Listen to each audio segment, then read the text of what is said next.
Good morning. तो last video में हम लोगों ने बात की थी और वो टॉपिक था कि यूपीएससी इंटरव्यू के अंदर क्या होता है एक्चुअली। हमारी एंट्री से लेके एग्जिट तक आपको कहाँ कहाँ से गुजरना पड़ेगा, क्या क्या करना होगा और क्या मिस्टेक्स अवॉइड करनी है, किस प्रकार से मॉक्स अलग होते हैं रियल इंटरव्यू से। वो सब हम लोगों ने देखा था और मैंने कहा था कि मैं नेक्स्ट वीडियो बनाऊंगा एक मेडिकल टेस्ट प्रोसीजर पे। तो ये वीडियो उसी तरीके का है और ये सब मेरा रियल लाइफ जो मैंने एक्सपीरियंस किया मैंने उसके अकॉर्डिंग ही मैंने बनाया है कि क्या होता है मेडिकल टेस्ट के अंदर, किन बातों का ध्यान रखना है हमको। तो हम चालू करते हैं। तो इस पूरी जो वीडियो है इसमें सीरीज़ है उसमें मैं बताऊंगा कि क्या क्या रिक्वायरमेंट्स है आपकी, देन डिटेल्स ऑफ टेस्ट कि क्या टेस्ट होते हैं मेनली, कैसा वहाँ का इन्वायरमेंट रहता है, क्या गलती हमको अवॉइड करनी है, कितना टाइम लग सकता है, और एक मैं अपना स्क्रीनशॉट मैंने शेयर किया है कि लास्ट में रिपोर्ट कैसी दिखती है। तो इन सारे एस्पेक्ट्स पे हम लोग बात करेंगे। तो पहली चीज़ जो बेसिक रिक्वायरमेंट्स है, पहली बात तो ये, जिस दिन आपका इंटरव्यू होगा उसी दिन इवनिंग में आपको आपके मेडिकल टेस्ट स्केड्यूल मालूम चल जाएगा। सेम डे पे आप जैसे ही इंटरव्यू देते हैं आप शाम को जाएंगे तो आपका जो पोर्टल होगा CAC प्लस वाला, उस पोर्टल पे आपका एक स्केड्यूल डाला होगा, उन्होंने टेस्ट सेंटर डाला होगा।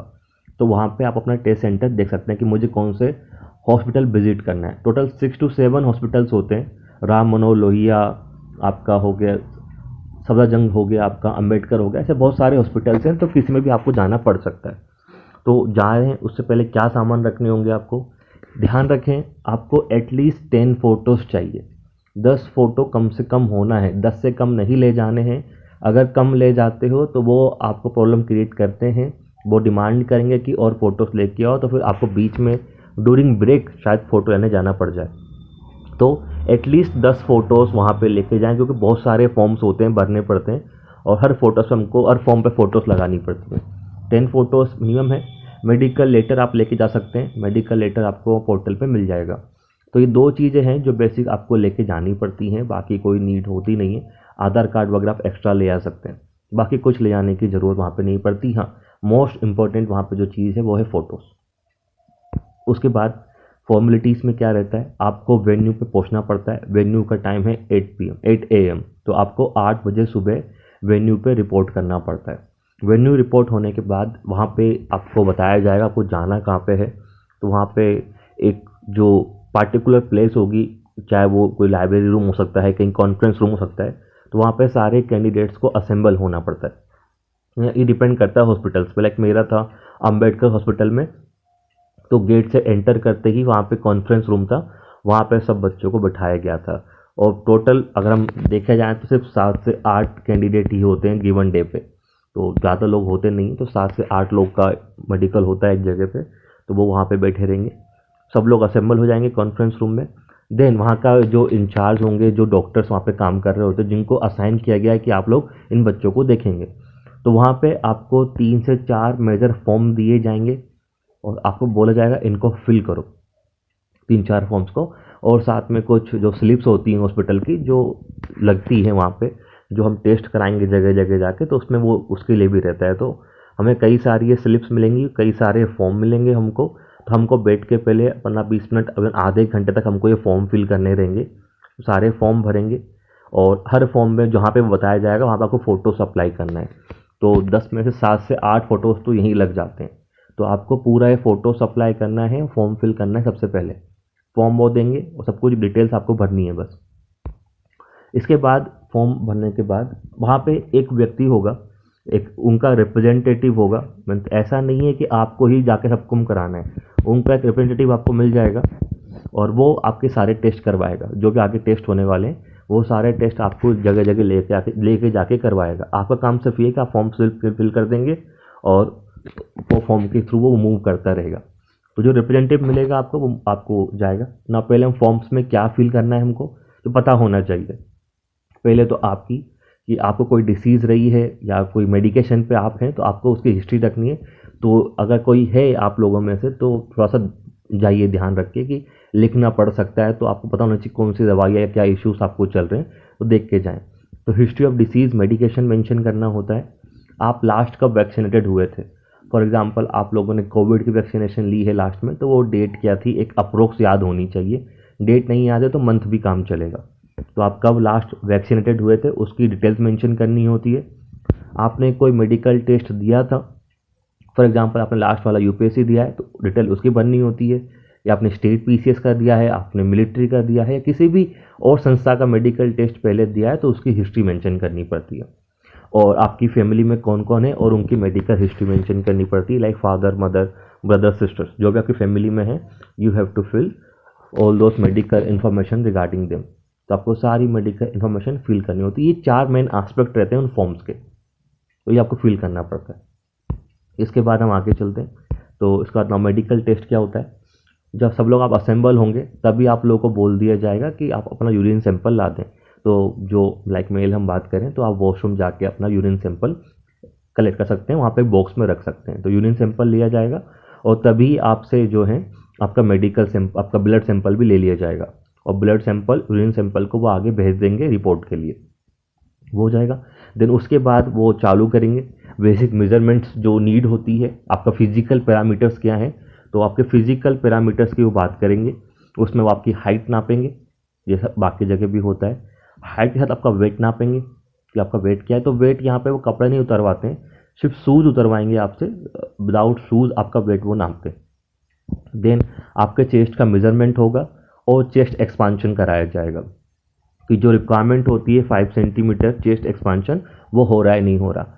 तो अगर किसी को इशू है तो थोड़ा सा प्रैक्टिस कर ले ब्रीथिंग इन और आउट की, क्योंकि वो वहाँ पे होता है। अगर 4 सेंटीमीटर भी है तो वो इतना इशू नहीं करते, लेकिन मानो हो ही नहीं रहा है तो फिर दिक्कत होती है ना। बाकी इतना बड़ा इशू नहीं है, वो लाइटली लेते हैं। तो ये हाइट, वेट, चेस्ट का मेजरमेंट वो तभी ले लेते हैं। उसके बाद कुछ डिटेल्स बननी होती हैं डॉक्टर्स को, तो वो आपसे पूछ सकते हैं लाइक आपका पार्टिकुलर इन्फॉर्मेशन, लाइक आपका आइडेंटिफिकेशन मार्क्स, उसमें क्योंकि फॉर्म में रिक्वायर होता है वो चीज़ें, तो वो आपसे पूछते हैं कि आपकी बॉडी में कोई ऐसा मार्क है जिसके थ्रू आप हमको आइडेंटिफाई कर सकते हैं। तो लाइक किसी का मोल हो, किसी का बर्थ साइन हो, बर्थ मार्क हो, तो वो आप मेंशन कर सकते हो वहाँ पे। हाँ, जो वेट का जिनको इशू है, तो वेट का कोई बड़ा इशू एज सच तो नहीं होता, लेकिन हाँ अगर बहुत ज़्यादा वेट है तो आपको टेम्परली वो अनफिट कर सकते हैं। और अधिक वेट का मतलब है कि आपका BMI 30 से ज़्यादा नहीं होना चाहिए। अगर आपका BMI 30 से ज़्यादा है तो ही दिक्कत आती है, अदरवाइज इशू नहीं है। और 30 मतलब 31, 32 भी हो तो वो कम कर देंगे। बहुत ज़्यादा ओवर वेट हो तो फिर वो टेम्परली अनफिट करार दे सकते हैं आपको, बाकी इशू नहीं होता। फिर आपको टाइम दिया जाता है कि आप वजन कम कर बाद में वापस कराया जाए। तो ये याद रखिएगा, वेट का इतना इशू है नहीं, बहुत ज़्यादा ओवर वेट हो तो इशू आ सकता है। इसके बाद नाउ टेस्ट में क्या होता है, एक मेजर टेस्ट जो कॉमन है वो है आपका चेस्ट का एक्सरे। तो उसमें तो कुछ होता नहीं है, आपको लेके जाएगा जो रिप्रेजेंटेटिव है, ये सारे काम को खुद से नहीं करने, आपको लेके जाएंगे जिन चेस्ट एक्सरे रूम में, और आपका सिंपल सा चेस्ट एक्सरे हो जाएगा, उसमें कोई इशू है ही नहीं। देन वो फिजिकल जो चेकअप होता है, यहाँ पे मिलिट्री या जैसा कि आपने CAPF का देखा हो या किसी और का देखा हो वैसा तो नहीं होता, बहुत सिंपल रखते हैं। एक डॉक्टर होगा, उसके पास ले जाएंगे, जो भी मानो जितने मेल्स हैं, फीमेल अलग जाती हैं, तो वो वहाँ पे सिंपल सा फिजिकल चेकअप करेंगे। तो उसमें कोई बड़ा चेकअप नहीं करते, वो सिंपल आपको खड़ा होकर देखेंगे, वो बोलेंगे पैर को जॉइंट करो, देन वो आपको बोलेंगे सीटअप लगाओ, मीन्स आप जो हैं स्क्वेट मार के दिखाओ, बैठ के दिखाओ, हाथ स्ट्रेट करो, हाथ ऊपर करो, सिंपल बॉडी के मूवमेंट्स देखते हैं। तो सिंपल वो फिजिकल मूवमेंट्स आपके देखते हैं कि सही है या नहीं, और दूर से वो भी बहुत लाइटली चेक करते हैं, बहुत क्लोज चेक नहीं करते। तो it's not a major issue. वो सिर्फ खड़ा कराएंगे, दोनों हाथ को एक्सपांड कराएंगे, ऊपर करो, नीचे करो, बैठ के दिखाओ, देन वो बोलेंगे नाउ सिट डाउन, खड़े हो। तो बस वो एक फिजिकल मूवमेंट्स को मेजर करते हैं दूर से, और कुछ नहीं करते।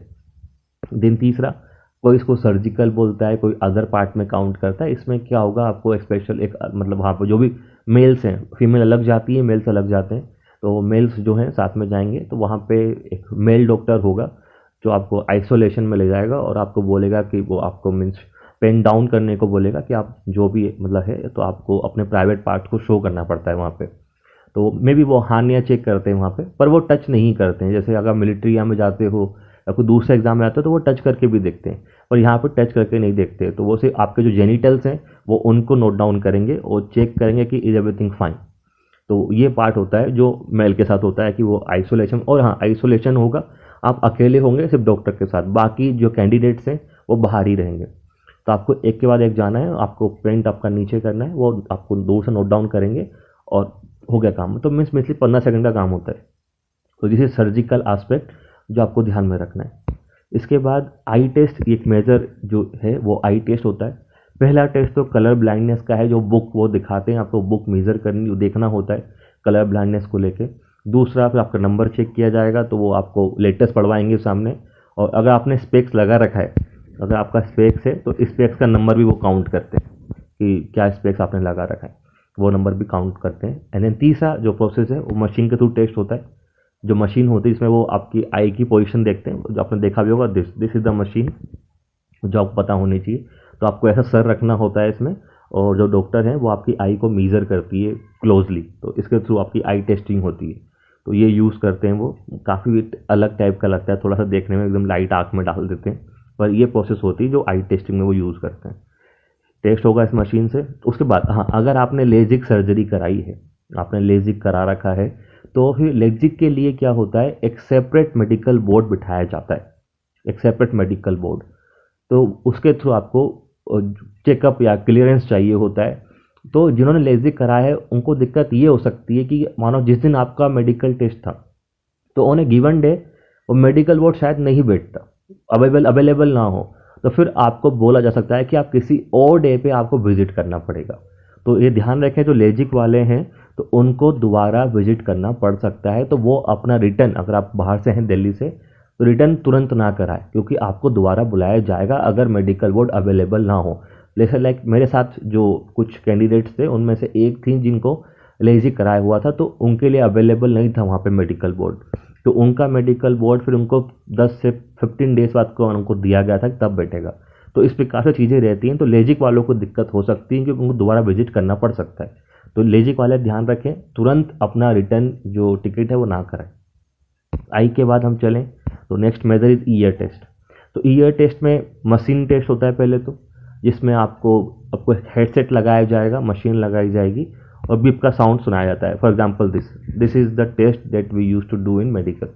तो आपको ये पहनाया जाएगा हियरिंग, और आपको बोलेंगे बताओ किस वाले, मतलब राइट ईयर से या लेफ्ट ईयर से, किस ईयर से बीप की साउंड आ रही है। तो आपको बीप की साउंड जज करनी पड़ती है कि okay this is the sound. तो इसके थ्रू आपका जो है मशीन टेस्ट किया जाता है। दूसरा होता है ईयर वैक्स चेक की जाती है। इस प्रकार से जो ये मशीन आपको दिख रही है, इस मशीन को अंदर डाला जाएगा और आपका ईयर का टेस्ट किया जाएगा, ईयर चेकअप किए जाएंगे इस मशीन के थ्रू। तो 2 टेस्ट होते हैं ईयर के अंदर, वन इज दिस और सेकंड इज दिस।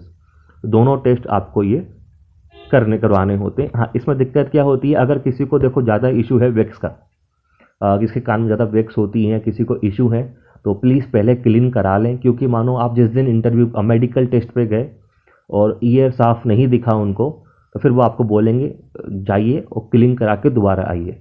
तो उनको भी वरना दोबारा रिविजिट वो बुलाते हैं नेक्स्ट डे पे। क्योंकि जिस दिन हमारा मेडिकल था उस दिन लास्ट मेडिकल डे के 2 से 3 बच्चे दोबारा आए थे, उसमें से 2 को समस्या थी ईयर की।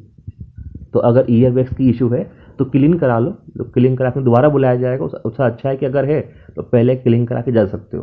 तो ये ईयर टेस्ट का एक प्रोसीजर होता है जो यहाँ पे, इसमें भी कोई बड़ा इशू नहीं होता, बहुत लाइटली लिया जाता है। इसके बाद जब फाइनली क्या होगा, सब टेस्ट हो चुके होंगे आपको, तो फिर आप वापस कहाँ जाएंगे, उसी जो आपका जहाँ पे आप असेंबल हुए थे उसी रूम में जाके बैठेंगे। और उस रूम में लास्ट में आपका बीपी मॉनिटरिंग की जाएगी, पल्स चेक किया जाएगा, जो बेसिक पैरामीटर्स है। और ये BP pulse is not a major issue, बहुत लाइटली लिया जाता है। अगर फ्लैक्चुएट भी कर रहा है तो कोई इशू नहीं।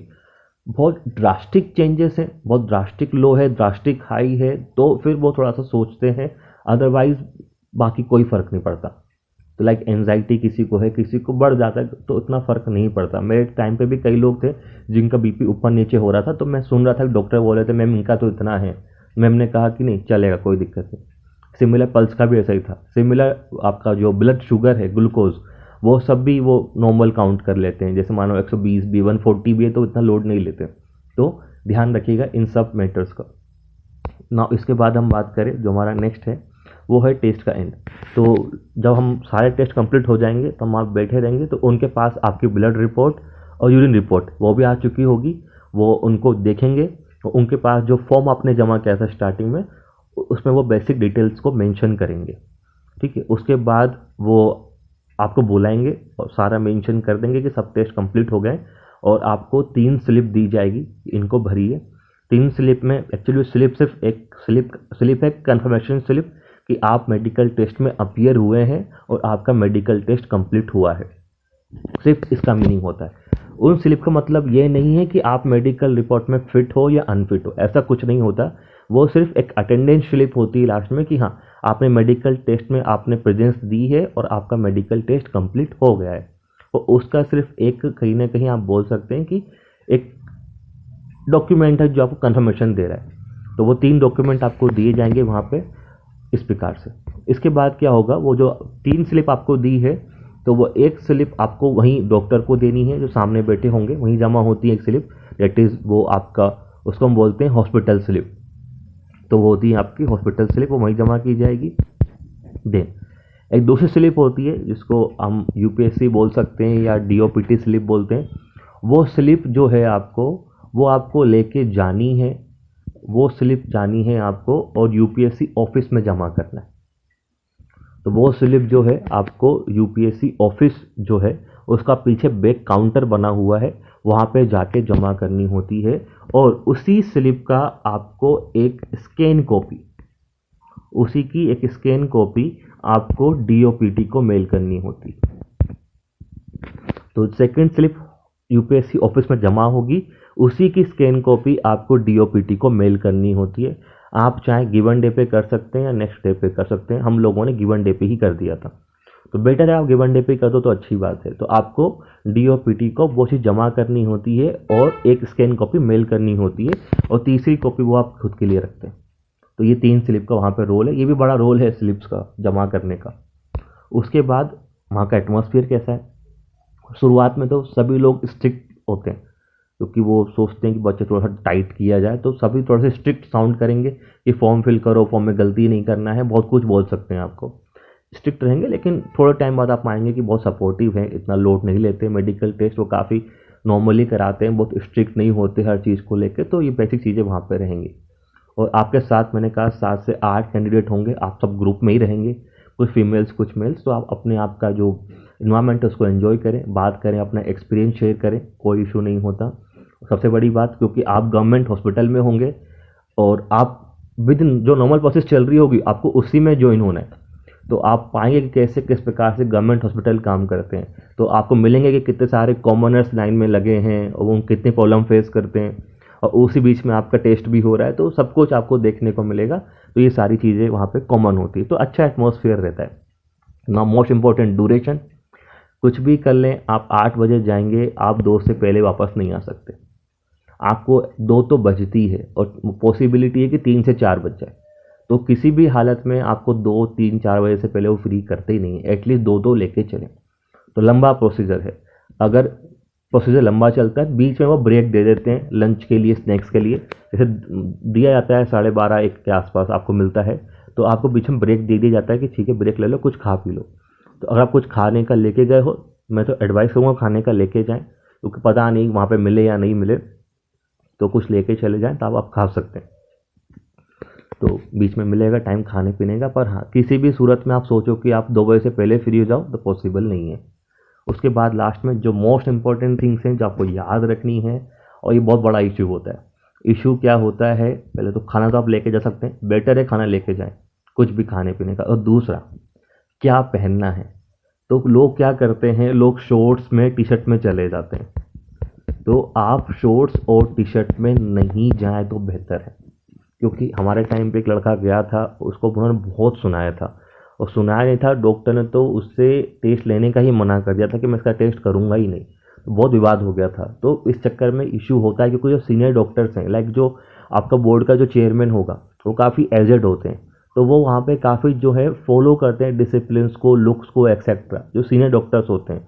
तो फिर वो आपको अगर ऐसी ड्रेस में देखते हैं कि आप शॉर्ट्स में, बरमूडा में और टी शर्ट्स में, चप्पल में आ गए हो, तो उनको बुरा लगता है।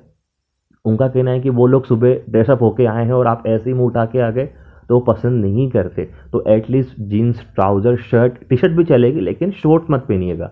आप शर्ट, आप जीन्स पहन के जाए, या एटलीस्ट आप जो पहन के जा रहे हैं आप ट्राउज़र पहन के जाएँ, और शूज़ भी पहन के सकते हो, चप्पल भी चलेगी, लेकिन हाँ शॉर्ट्स नहीं पहनने हैं।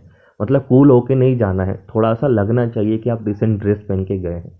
ये नहीं होता है तो वो इशू क्रिएट करते हैं, वहाँ पे सुनाया जा सकता है, आपको बोलेंगे बाहर जाइए प्लीज़, तो बहुत सारे इश्यूज़ कर देते हैं। अगर आप, जैसे मेरा एग्जांपल है, अम्बेडकर हॉस्पिटल में हम थे, वहाँ के डॉक्टर बिल्कुल पसंद नहीं करते।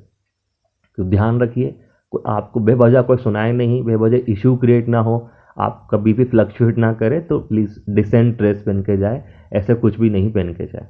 तो ये सारी बातें हैं जो आपको ध्यान में रखनी होती ना। जो ये मेरी स्लिप में दिखा रहा हूँ, लास्ट में क्या होता है, तो पूरा पार्ट 4 पार्ट में रिपोर्ट रहती है। लास्ट पार्ट में मेंशन होगा बोर्ड का रिकमेंडेशन, तो साफ लिखा होगा candidate is fit for all services, अगर है तो उसमें टिक लगा होगा। और बाकी जो अवेलेबल नहीं, लाइक अगर आप अनफिट हैं सर्विसेज का, तो यहाँ पे टिक लगा होगा, रीज़न दिए जाएंगे। कोई स्पेशल सर्विस के लिए अनफिट है तो मेंशन किया जाएगा, और लास्ट में फिर सब चीज़ें ऐसे मेंशन की जाती हैं। तो मोस्ट प्रोबेबली अगर सब कुछ सही है आपका, तो आपका बोर्ड का जो रिकमेंडेशन है उस पर राइट लगा आता है, और मालूम चल भी जाता है, क्योंकि जब आपका मेडिकल हो रहे हैं, सारी रिपोर्ट नॉर्मल आ रही है, तो कोई इशू ऐसा होता भी नहीं है। तो लास्ट में मेडिकल रिपोर्ट इस प्रकार से आपको दिखाई देती है। तो ये सारा मेडिकल का प्रोसीजर है जो आपको ध्यान में रखना है। तो जो बातें ध्यान में रखनी है, 10 फोटोज़, ड्रेस ठीक होनी चाहिए, और जिसको आई का इशू है तो वो देख के जाए, ईयर का इशू तो देख के जाए, बाकी कोई ऐसा इशू नहीं आता। और हाँ, आपको जाना है सुबह खाली पेट, ठीक है, खाली पेट जाना है, आपको कुछ खा के नहीं जाना है, क्योंकि सुबह आपको ब्लड सैंपल, यूरिन सैंपल लेंगे, तो आपको खाली पेट ही कराना है ना। उसके बाद तो ये सारी चीज़ें थी जो आपको ध्यान में रखना है। तो अगर आपको वीडियो अच्छा लगता है तो प्लीज़ लाइक, शेयर, सब्सक्राइब। और नेक्स्ट वीडियो में डालूंगा कि मुझसे क्या क्वेश्चंस पूछे गए थे, जो पूरे 5 मेंबर थे, 4 मेंबर और चेयरमैन, कैसा मेरा एक्सपीरियंस था, मैं वो शेयर करूंगा। तो please like, share and subscribe. Thank you.